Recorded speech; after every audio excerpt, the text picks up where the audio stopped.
Madame, Monsieur, bonjour et bienvenue dans ce nouvel épisode de votre émission de débat économique sur Médien TV, Éco-Débat.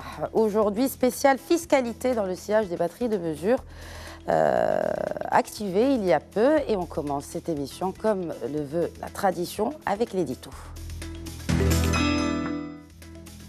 Aujourd'hui donc, nous allons décortiquer avec vous et pour vous notre assiette fiscale au Maroc. De quels ingrédients est-elle composée et quels sont ces condiments qu'on vient de lui incorporer afin de la rendre plus attractive et ainsi ouvrir l'appétit des entrepreneurs et autres investisseurs. Il s'agit aussi de repousser cette envie alléchante de la fraude et d'inviter l'informel à sa table. Ceci dit, il semble que l'appétit des autorités fiscales ait été rassasié au vu des recettes enregistrées pour l'année écoulée, 11,5 milliards de dirhams. C'est bien plus, en tout cas, qu'en 2016.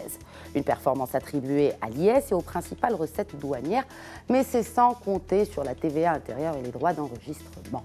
Les autorités compétentes préfèrent désormais la carotte au bâton et diversifient les stimuli. Ainsi, la loi de finances 2018 est arrivée avec une série de nouvelles mesures pour les entreprises. Une fiscalité que certains diront à géométrie variable, mais qui est pensée, selon le ministère de l'économie et des finances, de manière à rétablir cette confiance envers le fisc et ainsi dissuader, comme je le disais, de la fraude et de l'informel. Des réformes censées renforcer et accélérer la croissance de l'entreprise marocaine pour, in fine, créer de la richesse et surtout plus d'emplois. Quels sont les détails des incitations fiscales et si toutes ces mesures lancées cette année atteignent leur vitesse de croisière, qui en profitera réellement et qui seront peut-être les perdants? Et qu'en est-il pour les ménages? Combien de chemins avons-nous parcouru depuis ces assises de la fiscalité en avril 2013 à Srerat qui ont tracé un modèle basé sur l'équité du système fiscal, la compétitivité des entreprises et ce fameux civisme fiscal? Élément de réponse aujourd'hui en compagnie de mes invités. Pour représenter la Direction générale des impôts, j'ai le plaisir de recevoir Mostafa Aman. Bonsoir et bienvenue. Merci. Donc vous êtes le directeur du contrôle à la Direction générale des impôts, la DGI. Bienvenue encore une fois.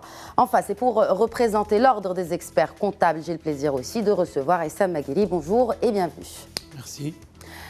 Et puis, les entreprises, il faut qu'on en parle. Et pour les représenter, Abdelkader Boukhris. Bonsoir et bienvenue. Bonsoir.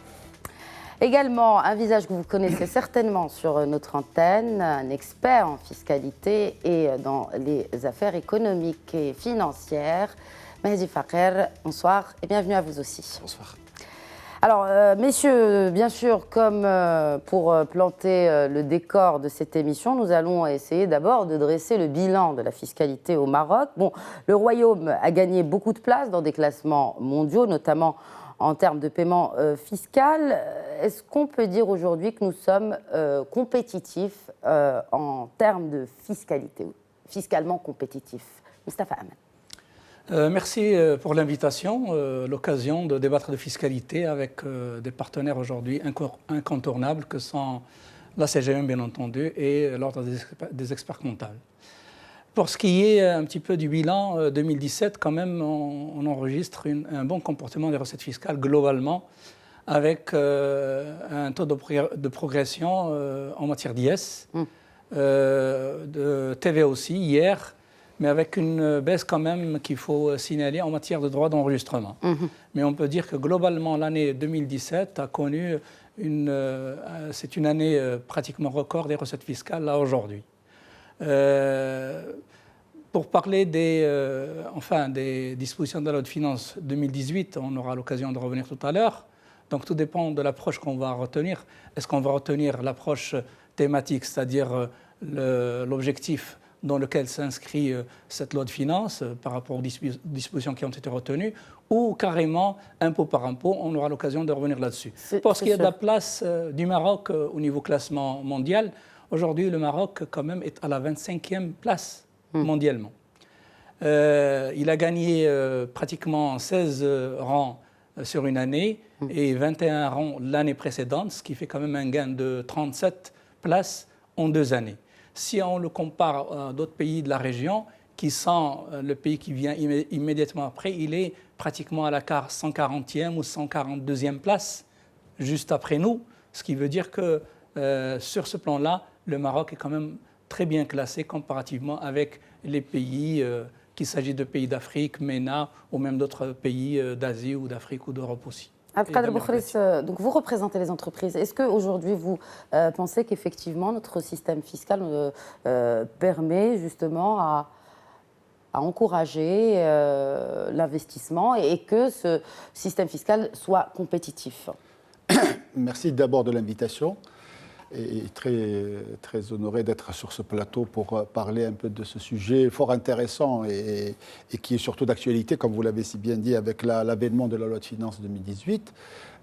Concernant, je voudrais revenir sur la compétitivité fiscale du Maroc et rejoindre Mustafa Amen pour dire qu'effectivement, notre fiscalité aujourd'hui a gagné beaucoup de place. Mais la seule chose, il faut quand même qu'on essaye de pondérer cette avancée. Parce que c'est vrai qu'on a aujourd'hui, si on regarde le classement qui a été cité par CMN, où le Maroc est aujourd'hui 25e sur 190 pays, c'est vraiment un gain considérable. Si on essaie de décortiquer, on s'aperçoit qu'effectivement, sur la partie, par exemple, nombre d'heures passées pour remplir les obligations fiscales, notre pays a fait un gain considérable puisqu'aujourd'hui, une entreprise passe en moyenne 155 heures pour remplir les obligations fiscales par rapport à une moyenne en Afrique, si on prend juste l'Afrique, une moyenne en Afrique aujourd'hui, une entreprise passe 285 heures. Donc nous, on est à 155 heures. C'est un gain considérable.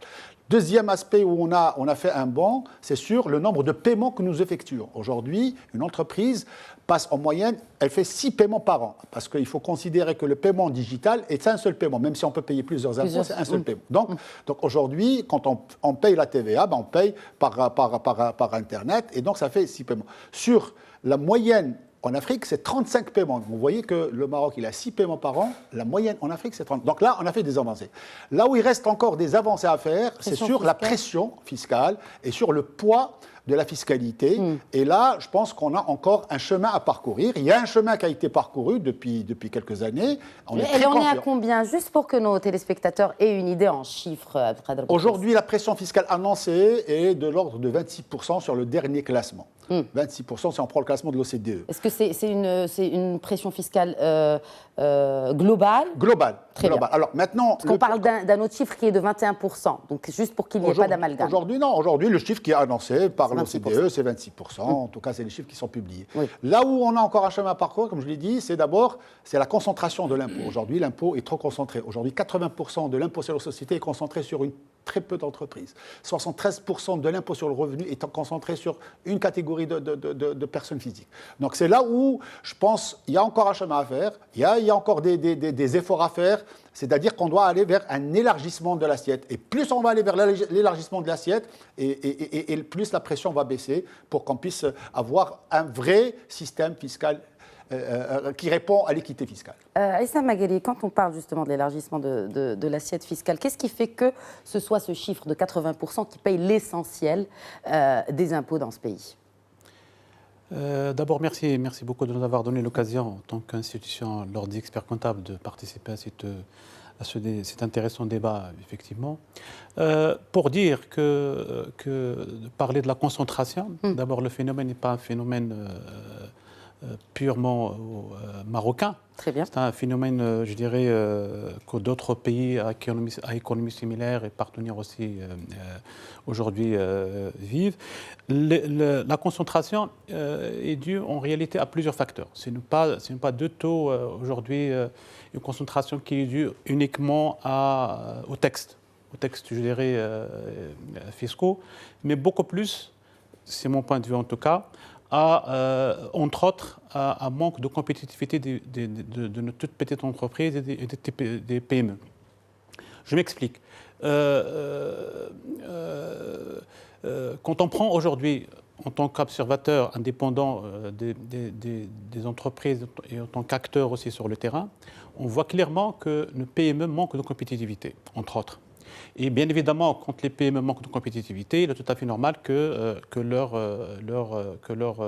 assiette, je dirais, fiscale et les impôts payés aussi ne suivent pas vont dans le sens de cette concentration.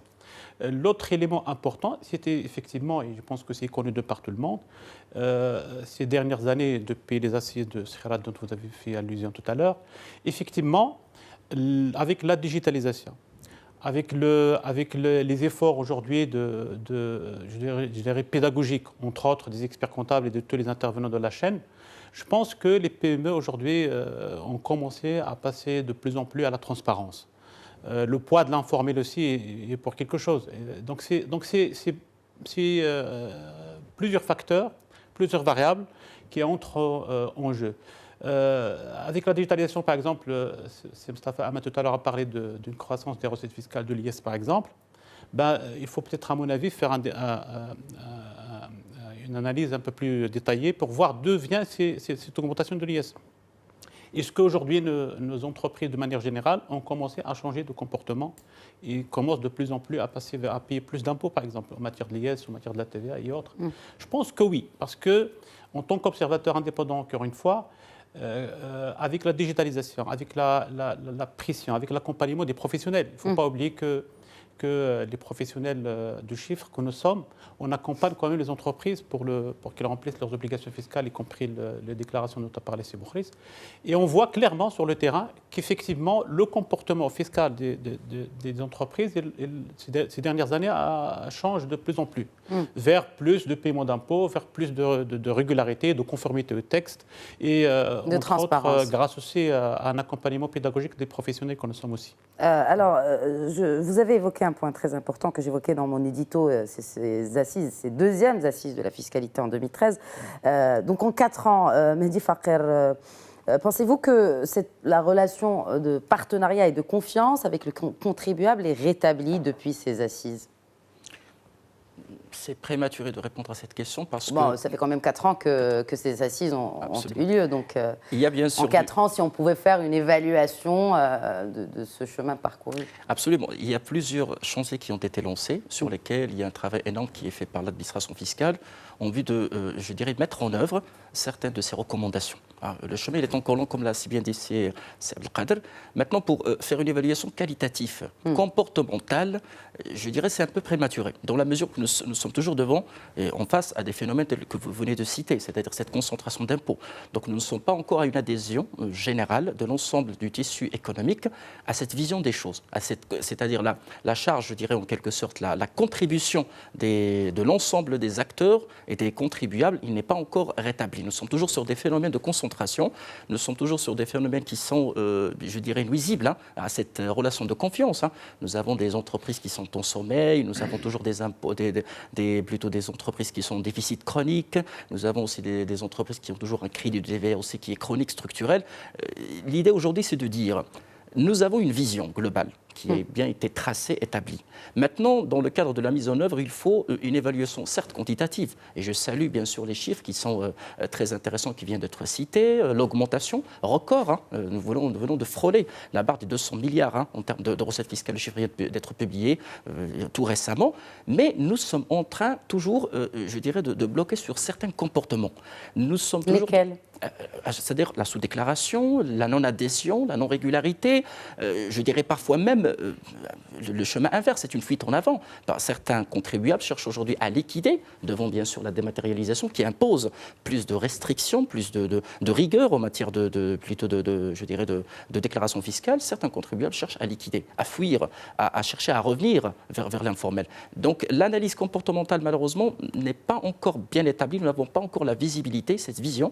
Est-ce que les mesures qui ont été établies, qui ont été mises en œuvre, ont permis d'entretenir et d'établir? Je crois que nous allons certainement parler du contrôle, de la démarche de contrôle. Certainement. Mais justement, puisque vous évoquez ces mesures, je voudrais qu'on attaque le vif du sujet. Et puis, ce qui fait l'actualité maintenant, ce sont ces réformes fiscales dans le cadre de la loi de finances. Donc, on a la TVA, l'IR, l'IS progressif. Alors, tout d'abord, je m'adresse à Mostafa Ahmed. Quelles sont celles qui sont entrées en vigueur et puis celles qui sont toujours en suspens? Quelles sont celles qui sont opérationnelles depuis le 1er janvier donc 2018? Bon, si vous permettez, je voudrais quand même revenir sur un aspect qui me paraît très important, celui du bon comportement des recettes fiscales 2017, les facteurs explicatifs en fait. Il faudrait rappeler à ce titre l'action soutenue de l'administration depuis quelques années pour effectivement faciliter la vie aux entreprises d'une manière générale et asseoir plus de règles de transparence Donc, pour permettre effectivement à l'entreprise de déclarer ses impôts d'une manière régulière, convenable et transparente. Donc, il y a une action de renforcement dans tout ce qui est en mesure d'asseoir une certaine transparence. Je fais allusion, entre autres, par exemple, le fait on en a parlé dans le cadre des travaux qu'on a eus dans le cadre du chantier de relecture du Code général des impôts, l'obligation pour 2018, bon là je m'inscris déjà en 2018, l'obligation de joindre à la déclaration le relevé du chiffre d'affaires. Ça va automatiquement dans la lutte, dans le cadre de la lutte contre l'informel. D'accord ? Donc ça permettra forcément d'élargir l'assiette et par conséquent entrevoir éventuellement peut-être la révision et la revue des taux d'imposition. Mais toujours est-il, pour revenir au comportement des recettes fiscales, il y a l'action entreprise depuis quelques années par l'administration en termes d'informatisation, de digitalisation. Nous allons revenir à la digitalisation, aussi, oui, et de contrôle aussi. Et le comportement en conséquence des contribuables qui ont fait que c'est normal qu'aujourd'hui on constate une progression au niveau de l'IS. Et l'IS, il est payé par des entreprises qui sont structurées, qui sont là. Ce n'est pas comme l'hier, donc ce n'est pas du tout le même raisonnement. La TVA aussi, c'est la même chose. Aujourd'hui, l'administration a la possibilité de faire des contrôles croisés qui permettent de dénicher effectivement les entreprises d'une manière générale qui ne déclarent pas des factures données, etc. Alors, parlons de ces mesures. Nous avons cette institution d'un barème progressif pour l'IS, justement, oui, puisque vous l'évoquez. Il y a le régime de transparence fiscale des OPCI. Donc, est-ce que toutes les mesures qui sont citées qui ont été citées dans le projet de loi de finances, celles qui ont été votées après les amendements justement de la CGEM, quelles sont celles qui sont maintenant en vigueur ? Pratiquement, à quelques exceptions près, toutes les dispositions retenues dans le cadre de la loi de finances 2018 entrent en vigueur à partir du 1er janvier 2018. Très bien. Donc, les exercices ouverts à partir du 1er janvier 2018.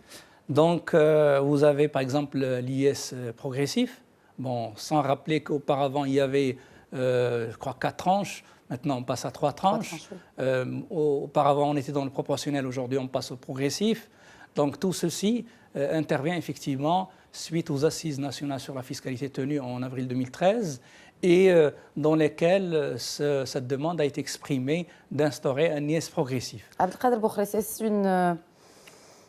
une victoire un peu pour toutes les doléances du patronat, ces réformes, ces mesures fiscales dans cette loi de finances ? C'est jamais une victoire. Vous savez, c'est peut-être aujourd'hui dit, c'est une avancée, je veux dire. On a fait des avancées. Le chemin reste encore très long à parcourir parce que ce qui a été dit, je dirais, en début de cette émission, démontre parfaitement qu'il y a encore beaucoup de choses à faire. Concernant les dispositions fiscales qui ont été introduites dans la loi de finances 2018, certaines mesures, nous les avons portées pendant des années, elles ont abouti et je félicite, je dirais, la Direction générale des impôts d'avoir aussi été à l'écoute de l'entreprise et à l'écoute du tissu économique pour elle aussi proposer ces réformes. Par contre, beaucoup de réformes restent à faire et notamment tout à l'heure, vous avez parlé de l'investissement. Est-ce que ces réformes répondent aussi à l'investissement ? Aujourd'hui, malheureusement, vous savez, nous, on avait articulé nos propositions autour de 5 axes. Le premier axe, c'était la relance de l'investissement. Le deuxième axe, c'était la compétitivité, améliorer la compétitivité des entreprises. Le troisième axe, c'était pour améliorer la création, encourager la création, je dirais, des entreprises. Parce que si nous n'avons pas d'entreprises créées, on n'a pas de valeur ajoutée, on n'a pas d'emploi. Mais il ne suffit pas de créer des entreprises. C'est certes une remarque qui revient souvent sur cette émission. On peut créer une entreprise, mais sera-t-elle pérenne ? Est-ce qu'elle survivrait aux 2-3 années ? Ce n'est pas que la fiscalité. Il faut savoir que la pérennité d'une entreprise dépend de plusieurs leviers. Oui, mais on peut inciter aussi les entreprises à être pérennes plus qu'à à encourager à créer plus Bien sûr, d'entreprises. la fiscalité peut contribuer à la pérennité d'une entreprise. Mais comme il a dit mon ami Essam tout à l'heure, c'est qu'il y a aussi d'autres éléments, parce que je pense que la compétitivité aujourd'hui de l'entreprise est au cœur du débat. Et pour qu'une entreprise soit compétitive, il y a probablement le levier fiscal, mais il y a d'autres leviers qu'il faudrait déverrouiller et pour essayer de permettre à l'entrepreneur de pouvoir agir. Et puis il y a le marché, parce qu'aujourd'hui, alors ce qui nous rassure aujourd'hui, en 2018, c'est qu'il y a quand même aujourd'hui une relance au niveau mondial de l'économie. La preuve, c'est que les taux de croissance qui sont prévus pour l'année 2018 sont quand même meilleurs que ceux de l'année 2017 et encore meilleurs que ceux de l'année 2016, puisque vous savez que l'année 2016, nous avons fait le plus mauvais taux de croissance sur je dirais, sur la décennie, pratiquement peut-être. sur 20 ans pratiquement. Donc c'est le plus mauvais. On a fait 1,2% de taux de croissance. Et je pense que là, on est très... Donc je voudrais juste revenir sur les dispositions fiscales. Je pense qu'on a enregistré avec satisfaction un certain nombre de mesures qui ont été introduites. Par contre, nous sommes restés sur notre faim, parce que vous avez parlé tout à l'heure, c'est bien que vous avez comparé la fiscalité à un repas et à une table. Donc nous, aujourd'hui, on est resté sur notre faim, sur un certain nombre de dispositions pour encourager l'investissement. Et particulièrement, je le dis, et mes amis experts comptables ici présents vont le partager, notamment sur tout ce qui est relance de l'investissement par la mécanique de la provision pour investissement ou un autre dispositif, notamment par une incitation fiscale en matière de plus-value sur les immobilisations et sur les biens ou sur les actifs. Là, on est vraiment resté sur notre fin. Par contre, comme je l'ai dit, on a enregistré avec satisfaction un certain nombre de mesures. Si Mustafa Amal l'a rappelé, sur la progressivité, je ne vais pas dire ce n'est qu'un couronnement d'un débat qui a été engagé depuis des années. Aujourd'hui, on est arrivé sur les exonérations. On parlera tout à l'heure, l'exonération des droits d'enregistrement, aussi bien sur la création d'entreprises. On revient sur la création d'entreprises, sur l'augmentation de capital, sur les cessions de parts et sur les cessions d'actions. C'est des avancées, c'est des choses qui sont vraiment encourageantes pour l'entreprise. Par contre, il reste encore quelques points noirs, mais bon, c'est ce qui fait aussi qu'on reste toujours dans le débat avec l'administration fiscale. Et je voudrais juste signaler, si vous permettez, un sujet qui a été évoqué par Mustafa Aman, c'est la relecture du Code général des impôts, qui est un chantier qui a mobilisé beaucoup d'experts au cours de l'année 2017 et qui, alhamdoulilah, aujourd'hui est finalisé. Il est entre les mains, des deux chambres qui sont en train de l'étudier. Et là, je pense, là aussi, c'est une grande avance. Ça devrait apporter plus à ce qu'a apporté la loi de finances. Voilà, la relecture ou la refonte du Code général des impôts a été faite d'abord pour clarifier un certain nombre de dispositions qui posaient problème. Il n'a pas été modifié depuis quand ? Depuis 2007, puisque le Code général des impôts a été promulgué le 1er janvier 2007. Il était temps, 10 ans après, de se poser et de regarder un peu ce Code général, puisqu'il a connu un certain nombre de rajouts au fil des années avec les lois de finances. Oui. Et aujourd'hui, nous avons, en tout cas, le projet qui est soumis aujourd'hui au Parlement, répond à un certain nombre d'attentes pour les professionnels et pour l'entreprise, aussi bien en termes de structure et d'architecture qu'en termes de clarification. Et tout ça, à droit constant, il faut le savoir, c'est que le Code général des impôts, la relecture, n'est pas là pour baisser ou pour augmenter une quelconque imposition. Je voudrais faire réagir Essam Maghali, président du Conseil national de l'Ordre des experts comptables, justement, et avoir votre avis sur l'impact à court terme, à moyen terme, de ces mesures sur l'entreprise marocaine. Comme je l'ai déjà dit, en fait, effectivement, il y a un travail colossal qui a été fait. C'est l'occasion de féliciter la Direction générale des impôts pour tout le travail qui a été fait durant 2017. Effectivement, le projet de relecture, mais aussi la loi de finances elle-même, parce que c'est une loi de finances quand même, en la comparant avec celles d'avant, c'est une loi de finances quand même où il y a presque 58 mesures fiscales. C'est pas du tout quelque chose de facile. Il y a un travail profond qui se fait. Nous saluons aussi le travail, l'approche participative du ministère des Finances et de la DGI, justement, en consultant les professionnels, les entreprises, etc. Je pense qu'aujourd'hui, on peut dire que les mesures de la loi de finances aujourd'hui, c'est le fruit d'une concertation avec presque toutes les parties prenantes. Nous, à notre niveau, on est d'abord des techniciens. Ça veut dire que nous, on ne fait pas de la politique fiscale, et même la DG ne la fait pas. Et donc, nous, ce qu'on fait en règle générale, c'est qu'on essaye d'anticiper les difficultés d'applicabilité de ces dispositions-là. Et donc, de ce point de vue-là, on se concerte en règle générale avec la Direction générale des impôts, avec les entreprises aussi, sur les difficultés que peuvent poser certaines de ces dispositions. Il est évident que toute la partie qui concerne la bonne gouvernance, par exemple, puisqu'il y a tout un chapitre sur la bonne gouvernance fiscale, il est évident que la digitalisation de plus en plus accrue, la numérisation, si vous voulez, de la comptabilité, puisqu'il y a quand même presque une dizaine de dispositions sur les comptabilités électroniques, sur l'archivage électronique, sur la généralisation aussi de la télédéclaration en matière de l'IR. Tout ça, certainement, ça va avoir un impact direct sur les recettes fiscales. Sur les recettes fiscales et sur le contribuable, certainement. Et sur les deux, puisqu'avec la numérisation, la digitalisation va pouvoir faire des recoupements facilement. Nous allons revenir à ce point de digitalisation en fin d'émission. Je vous propose, messieurs, de prendre une courte pause et de revenir au débat. Merci à vous de rester avec nous. À tout de suite. Bienvenue si vous venez de nous rejoindre. Vous regardez Éco-Débat que nous consacrons aujourd'hui à la fiscalité. Juste avant la pause, nous parlions de ces mesures fiscales dans le cadre de la loi de finances 2018 et leur impact sur l'entreprise et sur le contribuable. Je m'adresse à Mehdi Fakher, notre expert en fiscalité sur ce plateau. Alors, il y a l'impôt sur le revenu, des nouveautés aussi sur cet IR, de nouvelles obligations également. Absolument. Alors, cette année, il faut saluer le travail qui a été fait par l'administration fiscale en matière de proposition de certaines mesures qui ont le double impact. Tout d'abord, de redonner confiance aux contribuables, d'alléger la pression fiscale et en deuxième lieu, encourager l'investissement.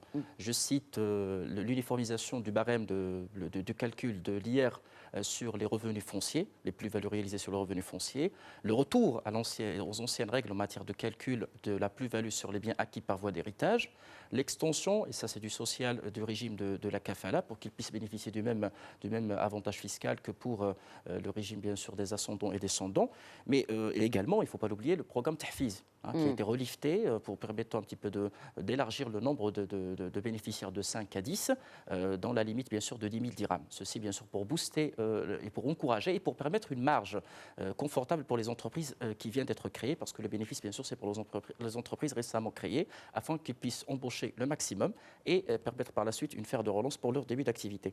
Mais en matière d'IR bien sûr, il y a cette obligation déclarative dématérialisée qui vient d'être instituée par la loi de finances 2018 et qui est un saut qualitatif et un changement de taille dans le comportement aussi du contribuable. Plus de physique, désormais tout est dématérialisé à l'instar de ce qui a été appliqué pour les entreprises l'année dernière. Donc cette généralisation va obliger le contribuable à changer certes de comportement et il va permettre également à l'administration fiscale de disposer, je dirais, d'un entrepôt de données enrichi des informations sur les contribuables personnes physiques. Là, on parle des personnes physiques, voilà. Uniquement.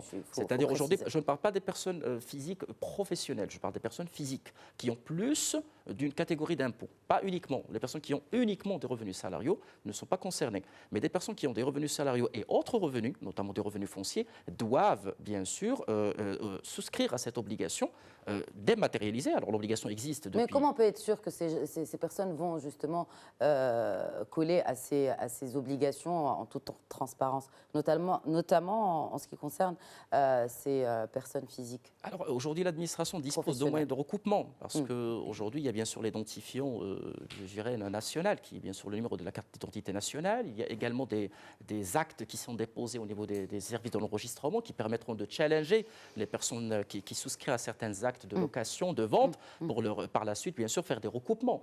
La tâche serait plus aisée avec un système aussi dématérialisé. C'est un peu le changement de taille à l'occasion de cette loi de finances. Peut-être que Moustapha Aman voudrait rajouter quelque chose. Je l'ai senti. Allez-y. En matière d'IR, je limite à l'IR. Je rappellerai aussi l'extension de l'exonération prévue en matière d'indemnité pour dommages et intérêts accordés par les tribunaux en cas de licenciement abusif. Donc, auparavant, seuls étaient exonérés les indemnités qui font l'objet d'un jugement. Aujourd'hui, dans le cadre d'une conciliation, d'un arbitrage, l'indemnité aussi est exonérée d'IR. Je rappellerai aussi l'extension de la neutralité fiscale aux opérations d'apport de biens immeubles du patrimoine privé d'un contribuable au stock d'une société. Auparavant, il fallait apporter le bien immeuble en question à l'actif immobilisé pour qu'il y ait neutralité. Aujourd'hui, on peut même apporter ce bien immeuble au stock de la société qui va le faire travailler, construire éventuellement et revendre. Donc, c'est le même traitement fiscal. Il y a aussi, je rappelle aussi, il a fait allusion au retour pour ce qui est de l'IR pour les opérations de transactions immobilières. Puis aussi, il y a aussi là, à ce niveau, il y a une précision. C'est que, absolument, rappeler une chose, c'est que le taux de 30% applicable aux cessions portant sur les terrains qui font l'objet de la première cession, les cessions qui rentrent dans le périmètre urbain. Là, le taux de 30% est maintenu. Mais pour le reste, on est revenu à un seul taux de 20%. Et puisqu'on parle justement de ces mesures incitatives, il y a aussi cette question des amnisties, des pénalités de retard et des majorations sur les impôts locaux. Je sais que cette question d'impôts locaux n'intéresse pas beaucoup la CGEM, mais en ce qui concerne ces pénalités de retard, de quoi s'agit-il exactement? Qui serait ou sera amnistié dans le sillage de ces mesures D'abord, ça nous intéresse. Ça nous intéresse beaucoup, les amnisties. Vous savez que la loi de finances est venue avec un dispositif qui permet aux contribuables qui ont un arriéré d'impôts de pouvoir s'acquitter de cet arriéré avec une amnistie des pénalités, des majorations, avec des conditions de payer 50% et le reste à la fin de l'année. La seule chose, c'est que ça concerne d'abord les impôts émis avant le 1er janvier 2016. Donc ça veut dire, nous regrettons que cette amnistie ne concerne pas les impôts émis en 2016 et même en 2017, parce que si on veut vraiment donner une bouffée d'oxygène dans les trésoreries des entreprises, on aurait voulu l'étendre aux impôts au moins émis sur l'année 2016. Donc là, on s'arrête à fin 2015. Et je pense que ça va donner une bonne bouffée d'oxygène. La deuxième chose, c'est qu'en marge de la loi de finances, le gouvernement a sorti une loi pour permettre justement même les impôts, une amnistie qui concerne même les impôts locaux, puisque la loi de finances n'a traité que des impôts qui figurent sur le Code général des impôts. Très bien. Et donc aujourd'hui, nous avons la loi de finances qui traite des impôts je dirais, de droit national, disons national, et nous avons les impôts locaux qui font l'objet d'une autre loi qui est passée par un autre rouage et qui a été votée aujourd'hui. Donc aujourd'hui, l'entreprise qui a des arriérés aussi bien des impôts locaux que des impôts, je dirais, nationaux comme la TVA ou l'IS ou l'IR, peut aujourd'hui s'acquitter en toute tranquillité sans payer les pénalités de majoration. Nadi Fakher. Alors, je dirais aujourd'hui que bien sûr, juste pour complément, l'extension, il y a deux cas de figure. Des impôts auxquels sont adossées des pénalités et majorations. Donc tout ce qui est antérieur au 31/12/2015 bénéficie d'une exonération à hauteur de 100%. Pénalité uniquement, astreinte, amende, c'est 100%, quelle que soit la date d'émission. C'est une mesure qui est louable. Aujourd'hui, ce qui a été compris par l'exécutif, c'est tout simplement que la vision de contribuable, elle est une vision d'ensemble. Pour lui, les impôts, le fiscal, le parafiscal, c'est de même. Et là, effectivement, c'est ça le problème aujourd'hui, parce que cet engagement est venu directement de la part du ministre, bien sûr, suite à des demandes de la part des parlementaires, et qu'il a fallu, bien sûr, cet artifice juridique pour étendre le bénéfice de cette mesure à l'ensemble des impôts qui grèvent l'activité de l'entreprise, y compris bien sûr des impôts locaux. Aujourd'hui, bien sûr, la question qui se pose aujourd'hui, qui est très importante à mon avis, qui permet un petit peu, c'est un petit peu les impôts sur les impôts. C'est cette question-là qui pose un vrai problème. Certains impôts aujourd'hui, malheureusement, font partie de l'assiette de certains autres impôts. D'où le travail qui devrait être nécessaire pour démêler. Le travail a déjà commencé à l'occasion de la loi de finances 2018. Parce que les impôts, je parle bien sûr de la taxe sur le ciment, la taxe sur le béton à fer, sur les sables, ont été exclus, plasturgie également, ont été exclus de l'assiette du calcul de l'impôt. À mon avis, c'est une mesure ou c'est un point qui est très important. Ça devrait s'étendre à quoi, selon vous, par exemple? Alors, il faut tout simplement cartographier le système fiscal marocain pour que nous puissions appliquer l'impôt que sur le bénéfice et la richesse créée par l'entreprise, pas en grevant des impôts. Si je prends le cas de l'hôtellerie, la TVA est appliquée sur la taxe sur le séjour, par exemple, le chiffre d'affaires taxé. C'est parmi les mesures qui, bien sûr, des points qui sont soulevés par bien sûr, le contribuable. Et là, j'aimerais bien ouvrir une petite parenthèse pour dire qu'aujourd'hui, je salue l'extraordinaire travail qui est effectué par la Direction générale des impôts, mais malheureusement, certains impôts ne sont pas émis, dirigés par cette direction. Vous parlez des impôts locaux, en l'occurrence. En l'occurrence, et le parafiscal. Et le parafiscal. Voilà. Si peut-être Essa Magheri, pour qu'on puisse avancer un peu dans la discussion, a quelque chose à rajouter, ou sinon, j'aimerais aussi qu'on évoque cette question de rachat de crédit TVA. C'est tout récent, ça vient d'être signé entre le patronat, les banques, le ministère de l'économie et des finances et bien sûr la Direction générale des impôts. Qui est concerné par ce rachat de crédit de TVA ? Alors, juste un petit complément peut-être par rapport à l'amnistie. Il faut dire aussi que les droits de douane aussi sont concernés. Oui. La majoration pour les droits de douane, les impôts effectivement locaux, au fait nationaux, mais aussi les impôts et taxes locaux aussi.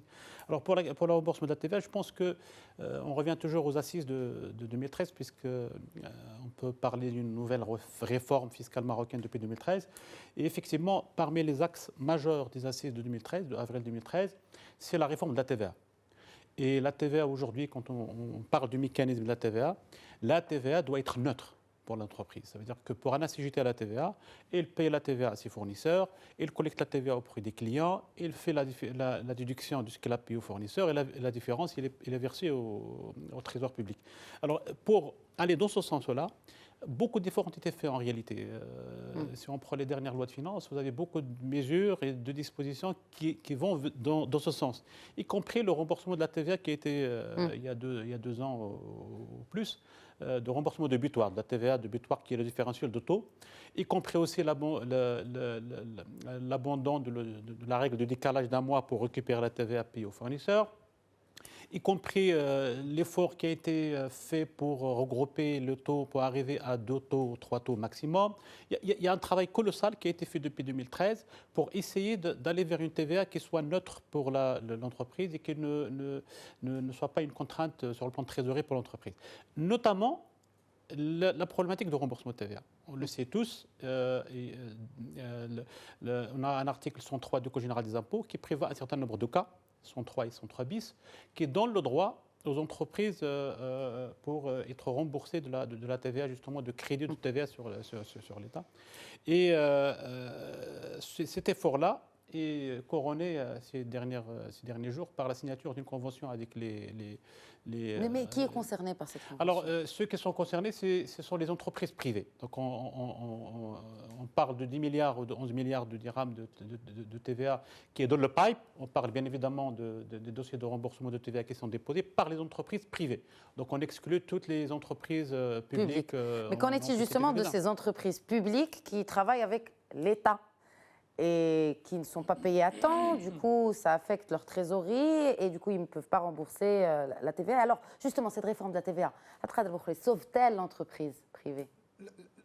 Honnêtement, on n'a pas connu une réelle réforme. La réforme de la TVA reste le parent pauvre des réformes qui ont été entreprises ces dernières années. C'est vrai. Et autant on a fait des avancées en matière d'IS, en matière d'IR, la TVA, et ça, je ne vais pas revenir sur les dispositions et les réformes de ces dernières années. Il y a eu des avancées, mais on reste quand même sur la vraie réforme qui devrait arrêter de générer ce butoir ou ce crédit de TVA, on ne l'a pas vu. Et pour arriver à arrêter ce butoir, il n'y a pas de 36 000 chemins, il y a un seul chemin, c'est d'abord la généralisation du remboursement de TVA. Ça veut dire quoi ? Ça veut dire tout simplement que quand moi, en tant que contribuable, je dois de l'argent à l'État, je m'acquitte de cette TVA. Quand l'État me doit de l'argent, il faut que l'État me rembourse. Or, malheureusement, on est coincé par l'article 103 et 103 bis qui limitent les cas d'éligibilité au remboursement de TVA. Donc aujourd'hui, il faut qu'on fasse sauter ce verrou de 103 et 103 bis et qu'on puisse généraliser. Finalement, les 10 milliards, ce n'est que peut-être une solution temporaire. De trésorerie. Pour moi, aujourd'hui, les 10 milliards, ce n'est qu'une solution qui va pouvoir donner une bouffée d'oxygène aux trésoreries des entreprises. Mais ça ne règle pas le problème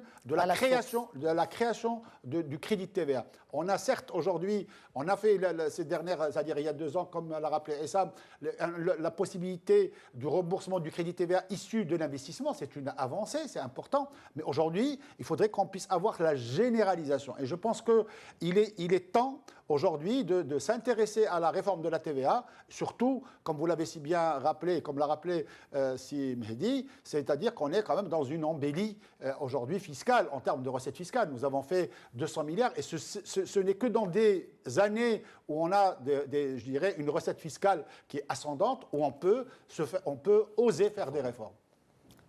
Mustafa Aman, une réaction.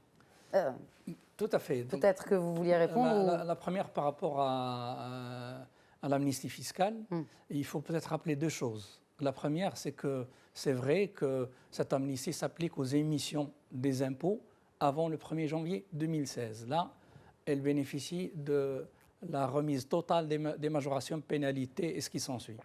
Mais pour les cas où il n'y a uniquement que les majorations, là, c'est uniquement 50%, donc ils bénéficient de 50% de ce qui est dû au titre des majorations et pénalités. Les émissions, nous avons aussi un cas dans lequel on peut être en présence d'émissions antérieures au 1er janvier 2016, mais si entre-temps il y a un accord conclu avec l'administration, là aussi, les majorations ne sont pas concernées par l'amnistie. Pour revenir à la question du crédit TVA, donc le remboursement de la TVA, il faut rappeler une chose, c'est que ces dernières années, il y a eu quand même des avancées énormes. Je rappelle juste la possibilité qui a été offerte aux entreprises de se faire rembourser le crédit butoir, cumulé de 2014 à 2013, ce qui a permis d'éponger... De 2004 à 2013. Voilà. Qu'est-ce que j'ai dit 2004 à 2013. Donc, tout le crédit cumulé, donc butoir, et il faudrait qu'on définisse pour le téléspectateur qu'est-ce qu'on entend par butoir, c'est que compte la TVA facturée et elle est à un taux réduit, alors que les achats se font au taux normal, un taux supérieur. Donc fatalement et forcément, on se retrouve en session de crédit.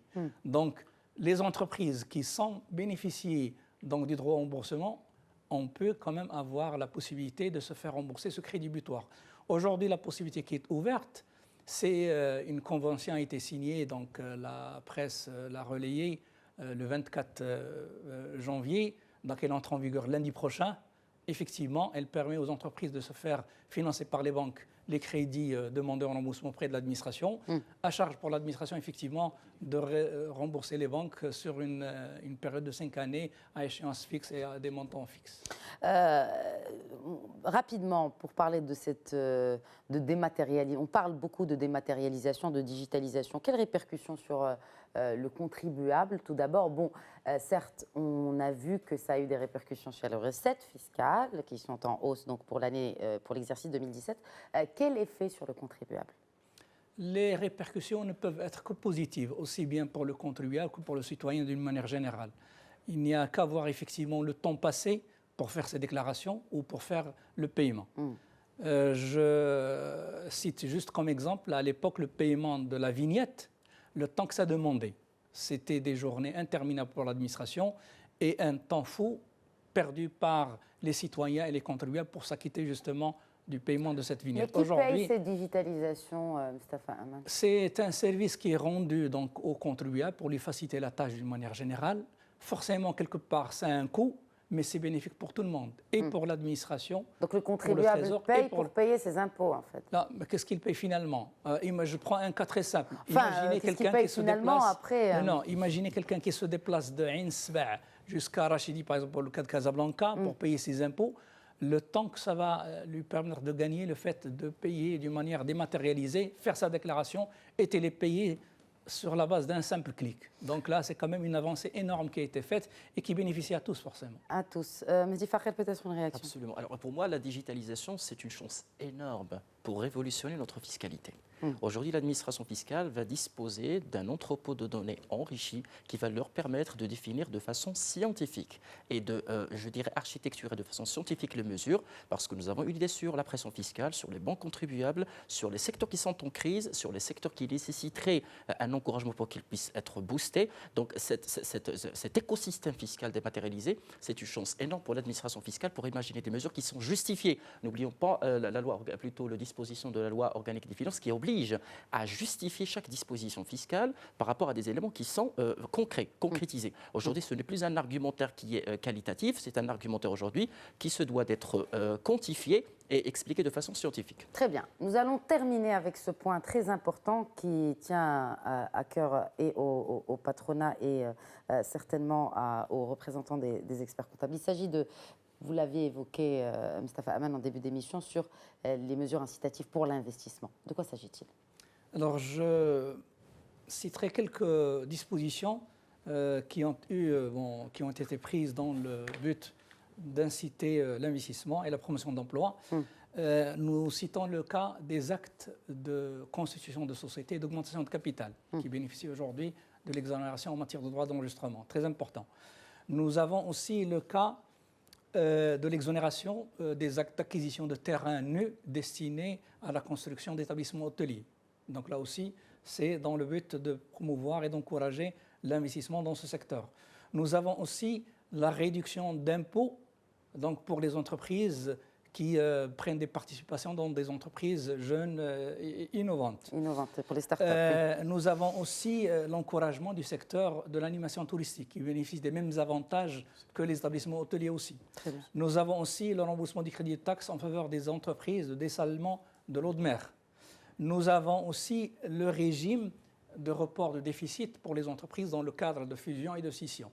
Et nous avons fait en sorte et nous avons veillé à ce que ce déficit soit reportable au niveau de la société absorbante. Auparavant, suite à la fusion, à l'absorption, automatiquement, le déficit donc, il part. Aujourd'hui, il y a possibilité de reporter ce déficit sur amortissement. Et bon, d'autres mesures, effectivement, on ne va pas peut-être les détailler. On se limite à cela. Je ferai réagir Abdelkader Boukhris et puis ensuite Essam Maghari. Non, ma réaction, comme je l'ai dit tout à l'heure, je salue les dispositions qui ont été introduites, qui ont été rappelées par Mustapha Aman. La seule chose, c'est que pour nous, ces mesures, certaines mesures sont tout simplement des corrections de situations ou des aberrations qui existaient dans le Code général des impôts et qui ont été effectivement corrigées. Certaines sont venues effectivement pour booster, comme l'exonération des droits d'enregistrement. Là, c'est inévitable. Par contre, il y a quand même des mesures que les opérateurs attendaient, et notamment la mesure phare qui existait avant 2007 et qui concerne la provision pour investissement, et cette mesure avait donné d'excellents résultats en termes d'investissement et qui malheureusement n'a pas été retenue dans ce projet de loi de finances, dans cette loi de finances. De même, comme je l'ai dit tout à l'heure, l'exonération de la plus-value en cas de cession de biens inscrits à l'actif, parce que si on veut aujourd'hui permettre à l'entreprise de renouveler son parc ou son outil de production, on ne peut pas lui taxer la plus-value qui sera générée par cette. Il faut savoir qu'aujourd'hui, l'entreprise est soumise à une pression d'innovation, elle est soumise à une pression de renouvellement permanent pour qu'elle soit compétitive. Et on ne peut pas taxer une plus-value qui est générée à une session.